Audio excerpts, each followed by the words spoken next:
잠언 6장입니다. 1절부터 우리 5절까지 말씀. 잠언 6장 1절부터 5절까지 말씀을 함께 보십시다.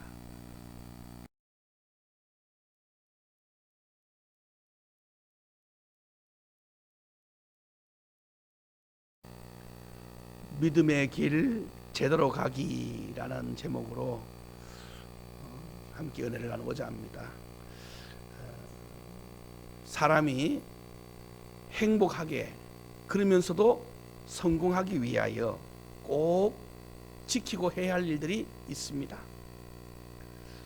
학생이 행복하게 또 아름답게 성공하기 위해서는 학생으로서 해야 할 일은 공부를 열심히 하는 거예요. 예습과 복습을 철저히 하고 선생님의 가르침을 잘 받아들이면 매일이 행복하고 또 그 행복이 모여서 아름다운 열매를 맺지요. 회사원도 마찬가지입니다. 회사원이 회사에서 매일 아침마다 매일마다 자기의 본업을 충실히 하고 딴 생각이나 딴 마음 품지 않고 정도일을 가면 그 지킴을 잘 지키는 자가 아름답게 인생의 열매를 맺습니다. 이것처럼 신앙생활에 있는 성도들도 꼭 지켜야 될 일들이 있어요. 그것을 어기면 이제 그때부터 심각한 문제가 생기는 거지요. 오늘 본문 6장은요 이것을 이야기합니다. 이것을 6장의 저 제목으로 믿음의 길 제대로 가기라고 제가 정했으면서 이 6장에는 네 가지의 이 주제를 이야기하는데, 믿음의 길을 가기 위해서 제대로 하기 위해서 꼭 우리가 신경 쓰고 지켜야 될 것이 오늘 본문의 6장에는 네 가지, 특별히 다른 것도 많지만은 네 가지 말씀인데 1절부터 5절까지는요 경솔하게 보증하지 마라. 이게 신앙생활 제대로 하기 위해서입니다. 두 번째는 6절부터 11절까지 보면은 게으르지 말라. 이거 부지런히 일하라 이 뜻이에요. 또 세 번째 믿음 생활 제대로 하기 위해서는 12절부터 19절까지는 불량한 짓을 하지 말라. 불량한 짓, 이제 거기에 뭐가 있는지 우리가 한번 보게 될 것이고, 마지막으로 20절부터 35절까지의 네 번째 믿음 생활 제대로 하기 위해서 해야 할 일은 잘못된 사랑에 빠지지 말라. 지금 이 네 가지를 지금 얘기하는데 그 중에 첫 번째입니다. 오늘 본문이 1절부터 5절까지 경솔히 보증을 서지 말라라고 해요. 성경은 어떤 이야기를 할 때 우리에게 순서를 이렇게 얘기할 때 그냥 순서를 정한 게 아니고 나름의 신경을 쓰고 하나님의 의중이 있어요.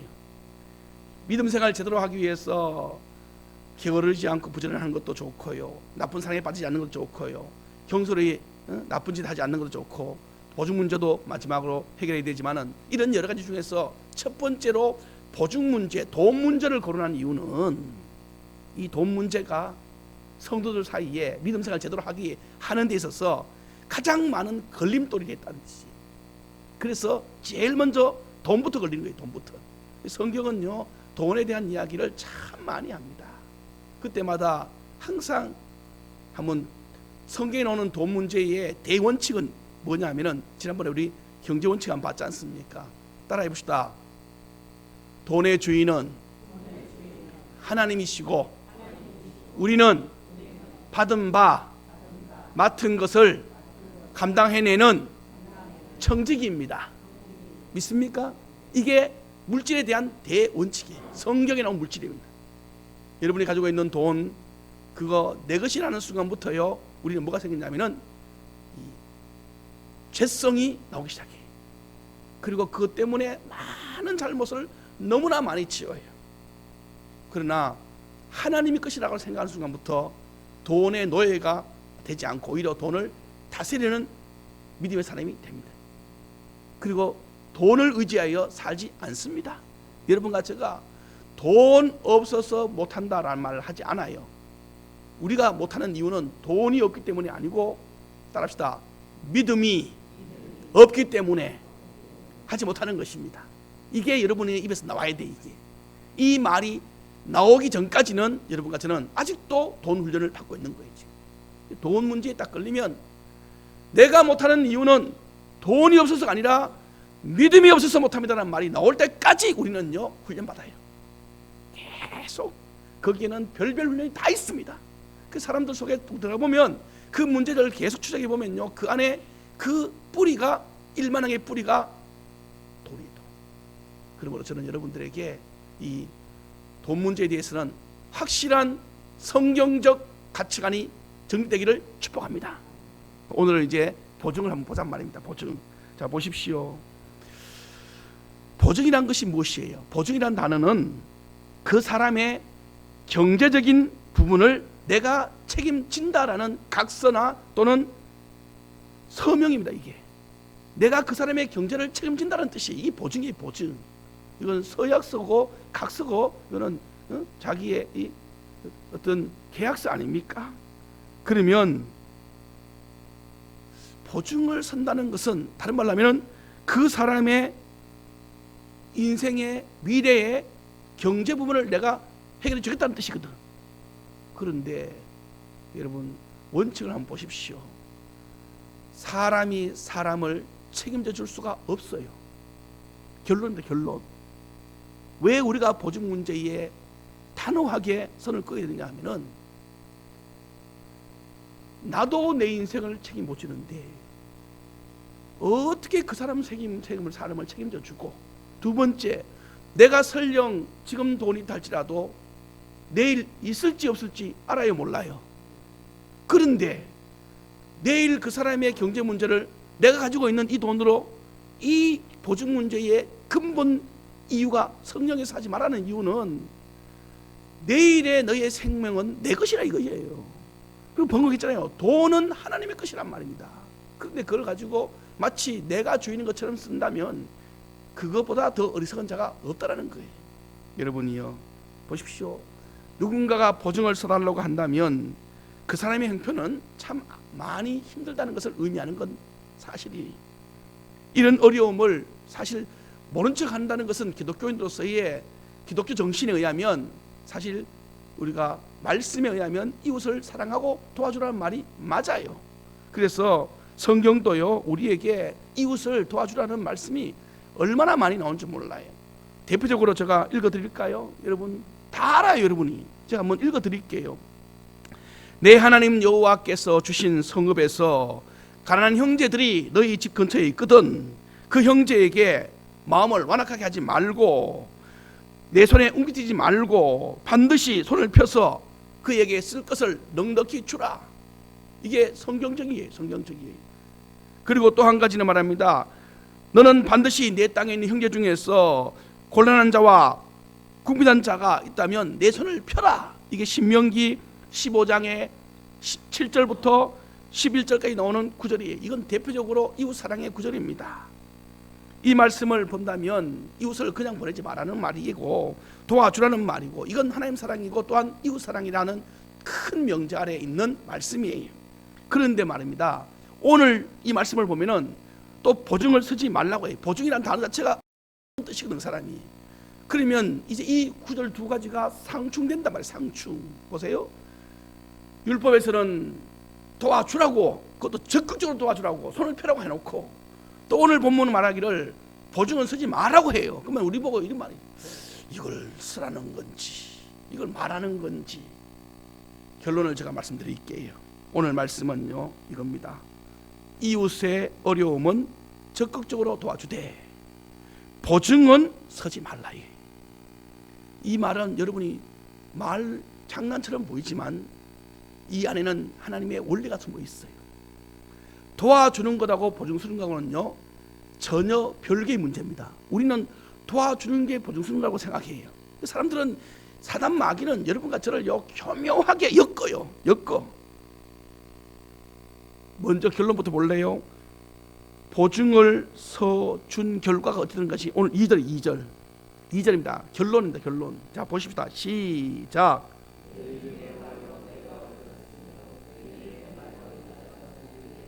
이게 보증 쓴 후에 당하는 일이라. 누가가 여러분을 얽매이는 게 아니고 누가가 여러분을 잡는 게 아니고 여기 보세요. 주어가 누구예요? 주어가 나 자신. 내가 나를 얽매이게 해서 포로되게 하고 내가 나를 잡아서 죽게 만들어버려. 여기 잡는다는 것은 웅덩이에 빠지다는 뜻입니다. 이게 지금 보세요. 누가 나를 잡아서 꽁꽁 묶는다 할 때 누가 나를 묶는 게 아니고 내가 나를 꼭 묶는다고요. 보증 쓰면 그래 된다는 뜻이에요.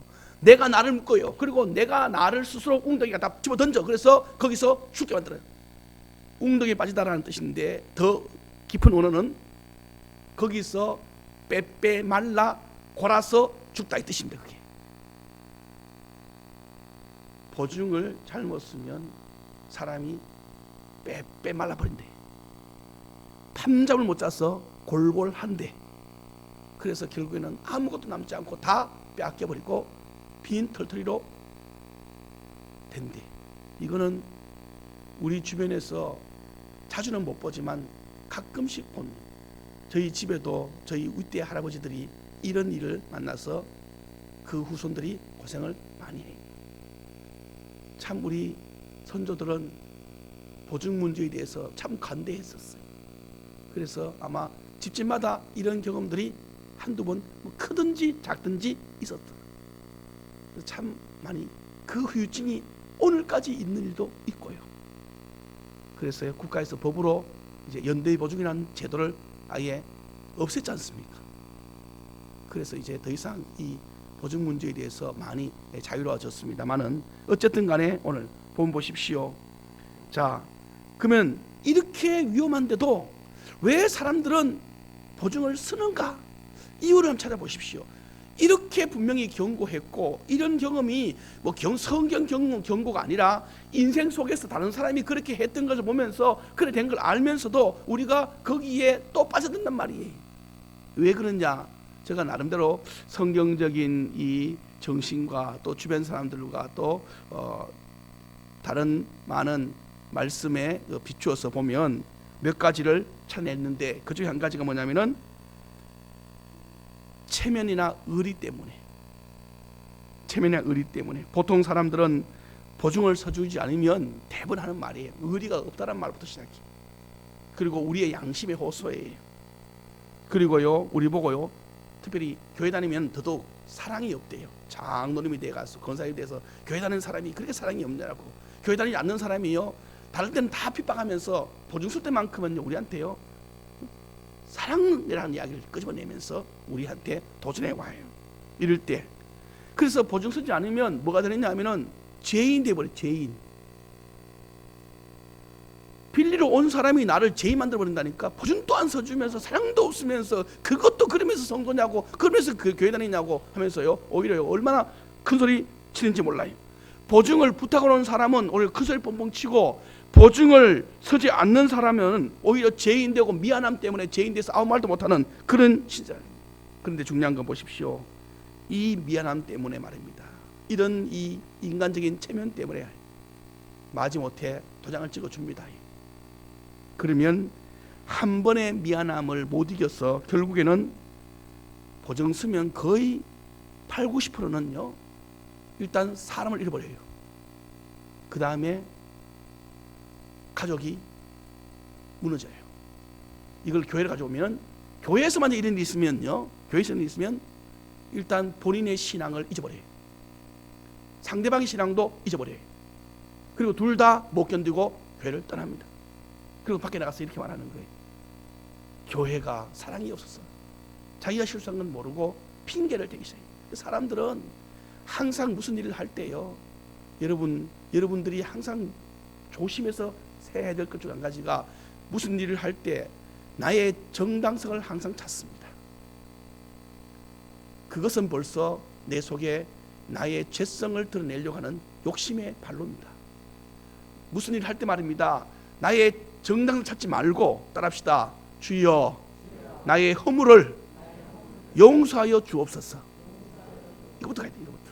그런데요 대부분은 무슨 일을 할 때 반드시 자기 합리화를 찾는데 빠릅니다. 그래서 내가 뭘 잘못했는데부터 시작하는 거이지. 여기서부터 여러분과 제가 길을 가요. 저도 목회하다가 이런 생각들이 문득문득 들었지 않습니까? 그때 깜짝깜짝 놀라야 돼 우리가. 아직도 내 속에 이런 죄성들이 있었구나. 그리고 어린 나이의 작은 말에도 귀를 기울 줄 알고, 저 아이가 오늘은 예수님이 되어서 그 속에 성령님이 나를 깨우쳐준구나 하면서 받아들일 줄 알아야 돼. 그러면 모든 자연 만물과 환경이 전부 하나님 보낸 깨달음의 말씀으로 들려지게 해. 그랬는데 이 보증 쓴 사람과 보증 받은 사람, 이 두 사람은요, 전도가 이 주객이 전도돼 버린 거예요. 그래서 중요한 것은 체면과 의리를 못 끊어서 우리 조상들이 거기에 걸린 것처럼 여러분과 제가 이제 더 이상 그 문제에 걸리지 않기를 축복을 드립니다. 또 한 가지는 무엇 때문이냐면은 자기 교만 때문에 좀 더 깊이 들어가는 거예요. 겉보기에는 체면과 의리 때문이지만 더 속에 들어가면 교만 때문에 그런 거예요. 그 사람의 경제를 내가 책임져 줄 수 있을 거라는 착각이 그 사람 속에 있습니다. 그래서 보통 그 걱정하지 마라, 그게 뭐 대수라고, 내가 책임져 줄게, 내가 해결해 줄게. 여러분, 이 말이 굉장히 그 힘든 사람한테는 위로가 되는 말처럼 보여도 그 말의 중심 뿌리에는 뭐가 있냐면은 자기가 그 사람의 문제를 해결해 줄 수 있다는 이 교만이 꽉 차 있는 사람이에요. 제가 처음에 말씀드렸습니다. 여러분 절대로 여러분 자녀들도 마찬가지고 여러분의 인생도 마찬가지고, 내가 우리 아들한테 우리 딸에게 이렇게 막 한다고 해서 그 아들들요 내가 책임져 줄 것 같으냐? 여러분, 책임이란 단어는요 굉장히 무거운 이야기입니다. 이거는 언제나 이것은 최종 결정권자는 우리는 책임을 질 존재가 아니고 우리는 따라합시다. 주의 말씀에 순종하는 자입니다.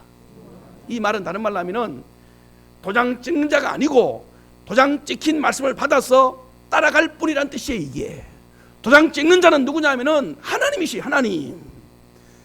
여러분, 종과 주인이 있는데 종이 감히 다른 종한테 도장을 찍어놔 버려요. 그러면 여러분, 주인이 가만히 있겠습니까? 도장 찍는 건 종이 할 일이 아니에요. 종은 찍힌 문서를 가지고 오면 그걸 가지고 하라 마라 순종할 뿐이지. 우리가 바로 이런 존재라고, 여러분과 저의 존재성을 알아야 됩니다. 그런데 우리가 감히 누구를 책임진다고 큰 소리 뻥뻥 치고 그 사람을 해준다고 내 걸 하고요, 그러다가요, 여러분 절대 하나님보다 앞서지 않기를 축복합니다. 하나님보다 앞서면 안 돼요. 교만은 뭔지 아시죠? 하나님과 같이 되고자 하는 마음이고 하나님을 뛰어넘으려고 하는 마음이거든. 이게 그 보증이에요. 그 영적으로 속에 들어가면 그렇다는 거예요. 그게 이거는 잘 찾아내지 못하는 우리 심령 속에 나는 변화입니다. 변화. 그래서 언제나 우리는 다른 사람의 인생을 책임지겠다고 약속하신 이는 따릅시다. 하나님이시고 그 약속대로 하나님만이 그 사람을 책임져 줄 뿐입니다. 내가 너를 책임진다라는 말을 할 수 있는 유일한 분은요, 사람이 아니에요. 하나님입니다. 하나님만이 그 말을 할 수가 있다고 해요. 그런데 그 말을 우리가 해. 우리가 걱정하지 마라, 내가 책임져 줄게. 여러분, 이거 굉장히 삼가해야 될 우리의 언어 생활 중에 하나입니다. 마지막으로 제가 왜 사람들이 보증에 걸리느냐, 더 깊이 들어갑니다. 체면 의리 속에 들어가서 교만 더 깊이 들어가면, 영적으로 들어가면 따라합시다. 하나님의 계명을 몰라서 그렇습니다. 하나님의 계명이 뭔지 아십니까? 예수님께서 정확하게 말씀하셨어요. 한번 찾아볼까요? 마태복음 5장에 나와요. 마태복음 5장에 보면은 주의 말씀이요, 우리로 하여금 무엇을 하라는지 너무나도 명확하게 인쇄가 되어 있습니다. 다시 말해서 우리한테 보여주고 있다는 뜻이에요. 자, 한번 찾아보시다. 마태복음 5장 33절부터 37절까지예요. 같이 한번, 이 구절이 바로 우리로 하여금 우리가 뭘 해야 될지를 보여주는 지혜의 말씀입니다. 시작. 내 사람에게 말한 바 내 맹세한 것을 나는 너희에게 도무지 하늘로도 하지 말라, 땅으로도 하지 말라. 예루살렘으로도 하지 말라. 내 머리로도 하지 말라. 오직 너는 말은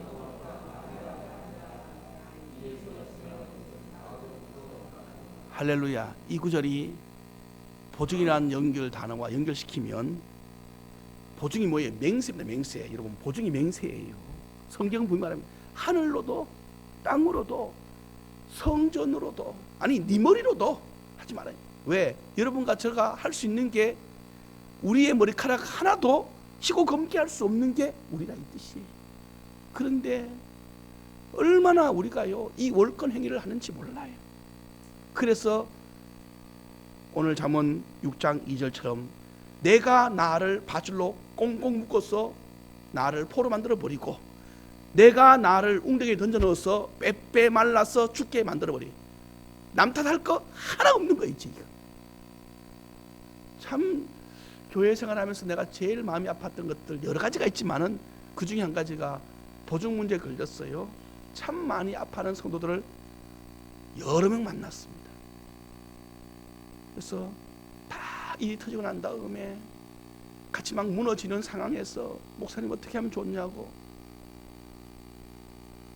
방법이 있어야지. 이미 스스로 묶였는데 어떻게 하겠어요? 이미 다 일은 벌어졌고 이제 부끄러워지기 시작하니까, 그래서 울면서 수습하려고 하는데 그게 얼마나 힘든지. 그래서 같이 해줄 것이 없어. 해줄 것이 오직 주께 주의 위로가 있기를 원합니다. 정말입니다. 뭘 해주겠습니까? 주님의 위로와 주의 은혜만이 이제 구하는 거예요. 근데 그 날들을 다 감당해야 됩니다. 그래 좋은 환경들, 그래 좋은 주변의 그 여건들을요 다 보내버리고 아주 힘들게 지내는 분들을 만나면서 하나님 앞에 다시 한번 생각하는 거죠. 그래서 주여, 우리가 지혜롭지 못함을 용서하여 주옵소서. 스스로에게 또 내 자신에게 미안함을 가지. 미안하다. 내 몸에게, 내 육체에게, 또 우리 자녀들에게, 우리 이웃들에게 얼마나 많은 것 때문에 슬픔을 나누는지 이제 여러분 제대로 다시 한번 더 잘 배우십시다. 우리가 몰랐을 때는 우리의 어리석음 때문에 그럴 것 같지만은 이제 성경이 말씀하잖아요. 이 성경이 어제 생긴 거 아니고요. 이 성경은 벌써 우리 손에 오게, 우리 조상들부터 온 성경이었어. 이게 옛날부터 이 부분에 대해서는 명확하게, 옛날에는 하라 마라, 하라 이런 말 아니에요. 옛날이랑 지금이랑 똑같이 구절은 이 구절이에요. 이제 여러분과 제가 한번 따라해 봅시다. 주여, 인생 책임은 주님의 손에 있습니다. 할렐루야. 그러면 이제 우리가 이제 이렇게 하는 거예요. 자 보세요. 우리가 아무리 맹세해도 그 맹세는 헛된 맹세고요, 거짓 맹세고요, 힘이 없는 맹세고요, 해결할 수 없는 맹세예요. 이제 더 이상 그런 맹세하지 말고, 그러면 이제 문제점을 받고 이렇게 된다는 걸 알았으니, 그러면 진짜 제대로 된 이 보증 문제를 어떻게 해결하는 것이 제일 지혜로우냐? 저는 4가지를 한번 깨달아 봤습니다. 주님이 주신 은혜로 지혜를 가지고 4가지를 한번 깨달았는데, 그 중에 한 가지가, 첫 번째는 사람을 구분할 줄 알아야 됩니다. 사람을 구분할 줄 알아야 된다 이거예요. 그 사람이, 그 돈이, 그 보증 서려고 하는 그 돈이 무엇을 위하는 돈인지, 뭐 하려고 하는 돈인지, 그리고 그 사람이 그 사람이 일어날 만한 그런 신용적인 상황이나 또는 그 사람이 일어날 만한 그런 여건이 재개할 수 있는 기반이 되어 있는지, 여러분 사람을 먼저 살펴야 됩니다. 그래서 어떤 사람은요 돈 빌려갖고요 땅 투기하고 자기 명품 사고 자기 사치품 사는데 그런 걸 해달라고 하는 사람, 여러분 그 사람들은 100% 그 속에 허영심이 숨어 있는 거예요.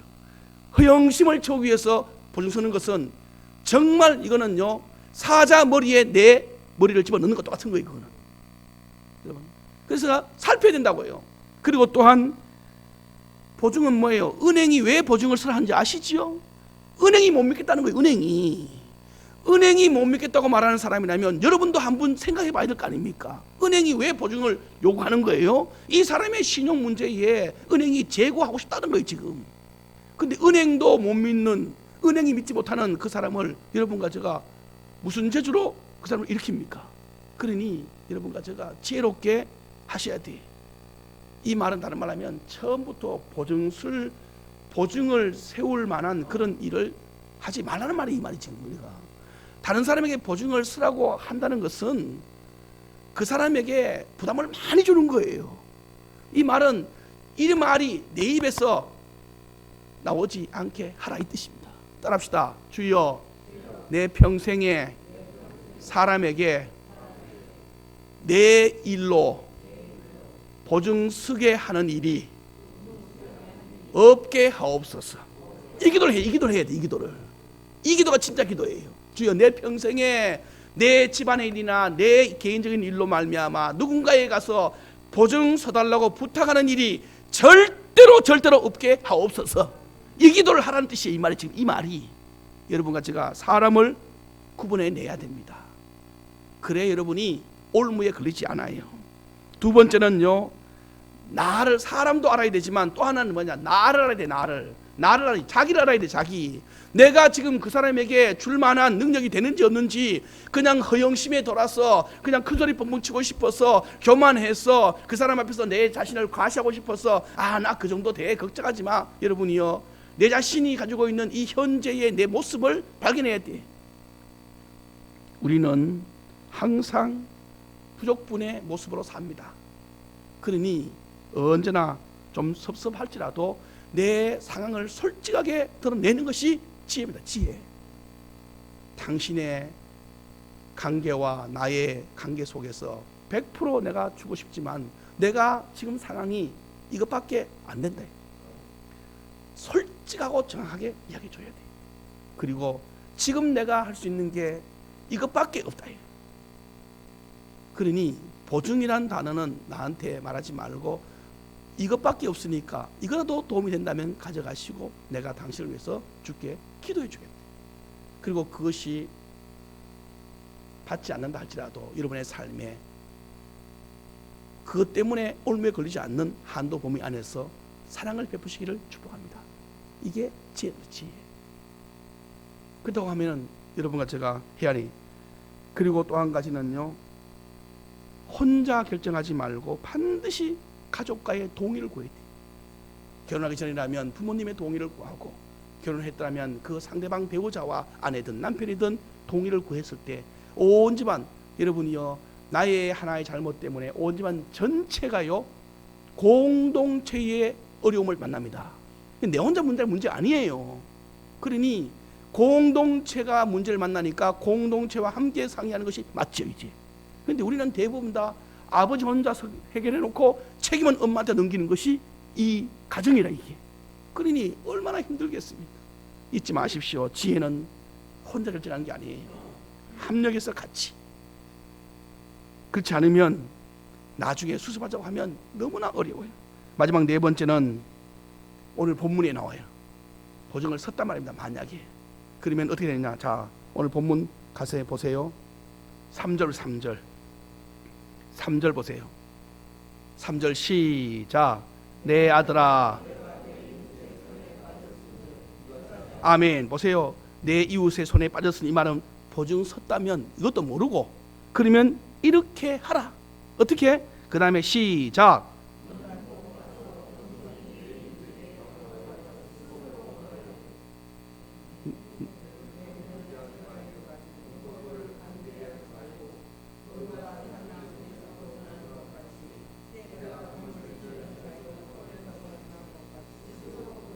이 말은 뭐냐면은, 실수로 보증을 섰으면 깨닫는 즉시로 찾아가라는 거예요. 가서 그 사람한테 동그라미 쳐보세요. 겸손히 간구하여 스스로 구원하라. 이 말이 무슨 말이냐면은 취소를 하게 하라.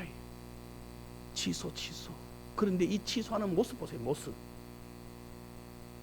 이게 얼마나 재밌는 모습이냐 하면은, 돈 빌려주고 스스로 낮아지는 모습이라. 빌려주고도 사정하는 모습이 이 모습이라. 이게 보입니까 지금 이 모습이? 아니 큰소리 빌려준 사람이 큰소리 치는 게 맞는데 보증 문제만큼 뭐냐면은 빌려주고도 큰소리 못 치는 게 보증 문제란 말이야. 이게 빌려주고 가서 제발 한 번 부탁하는데 취소시켜달라고. 아니, 전에 같으면 돈 빌달러 온 사람이 그래야 되는데 이거 바뀌었어 이게. 제가 이 모습을요 저희 할아버지한테 봤어. 할아버지한테. 저희 할아버지가 그랬거든. 술 잔뜩 드시고 해서놓고 다음 날 아침에 났을 때 큰일 났거든 이게. 그래 찾아갔어. 어이 김서방 나 한 번만 살려주게. 그 사람은 또 마치 그 사람이 채권자인 줄 나 안 돼요. 큰 소리 뽑으시는 거예요. 한 번만 살려주세요 김서방. 아이 어르신 안 된다니까요. 나는 처음에는 난 아버지가 할아버지가 그래 하는데 우리 할아버지가 정말 큰 죄를 진 줄 알았어요. 무슨 큰 죄를 져갖고 빌건인 줄 알았어요. 그래서 제가 아니 왜 저러시오 아버지 왜 저러시오 하니까 나중에 제가 어릴 때입니다. 글쎄 이래 됐단다. 그때 제가 이 구절을 보니까요 그 구절이 생각나는 거예요. 여러분 보십시오. 얼마나 비극적인 삶인가 이게. 그런데 중요한 것은 성경에서 4절부터 4절 눈을 잠기게 하지 말며 눈꺼풀을 감기게 하지 말며 이 구절이 뭔지 아십니까? 보증선처로 자지 말고. 이 말은 보증 서놓고 평안하다 잠자지 말란 말이에요. 눈꺼풀 감기기 전에 가란 말이에요 이 말이. 예? 그러면 다른 말하면 보증서 따면은 즉시로 가란 뜻이에요. 즉시로. 왜냐하면 왜 즉시로 가야 되냐? 왜 비굴하게까지 해야 되느냐? 아니 빌려주고도 그렇게 사람이 바보같이 해야 되느냐? 이유가 있어요. 더 큰 화를 면하기 위해서. 더 큰 화가 오거든 지금. 그걸 면하기 위해서. 무슨 수를 써도. 그러면서 예화를 들어준 거예요. 노루가 사냥꾼의 덫에 새가 올무에 걸리면 노루와 새가 가만히 있겠냐? 아이고 내 죽었네 하고 가만히 있겠냐? 절대로 아니지 않느냐? 살아나려고 몸부림치면서 소리를 고래고래 지르면서 울부짖으면서 자기 털이 막 빠져나가도 자기 살이 막 올가미에 걸려서 살이 막 파고들어도 살아가려고 몸부림치는 것처럼 너도 그 더 큰 화가 오는 것을 막기 위해서 창피고 부끄러움이고 비굴함이고 다 무릅쓰고 무슨 수를 써서라도 따라합시다. 무슨 수를 써서라도 풀어라.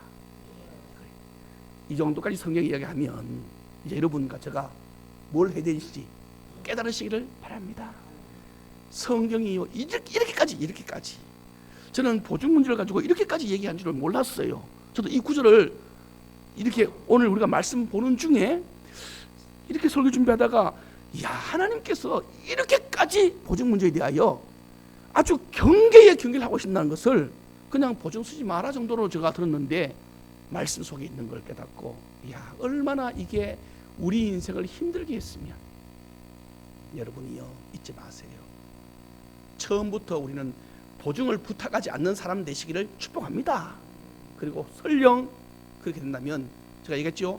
보증과 사랑은요 별개예요. 사랑은 사랑입니다. 보증이라는 단어는 제가 얘기했잖아요. 책임이라는 단어와 관계되는 거예요. 이거는. 그러니까 제가 말씀드린 것은 근데 세상은 보증과 책임을 보증과 사랑을요 연결시켜요. 연결. 그래서 우리 보고 사랑이 없다라고 취급하는 여러분 속으면 안 돼요. 절대로 속으면 안 됩니다. 보증은 하나님하고의 책임 문제고요. 사랑은 우리 손에 있는 것 중에서 섬김의 문제예요. 반드시 두 가지를 분리시켜서 누가 뭐라 하더라도 여러분과 저는 하나님이 금하시는 것은 하지 않는 것이 축복입니다. 이런 멋있는 인간계를 만들어서 여기서 지혜가 필요해요. 그래서 잠언서에 이런 이야기를 하는 것은 여기서 지혜가 필요한 거예요. 우리의 지혜를 발휘해야 될 때가 바로 이런 복잡한 인생길인데 신앙생활 제대로 하기 오늘 첫 번째 시간입니다. 보증 문제에 여러분과 제가 선명한 지혜의 답이 있기를 축복합니다.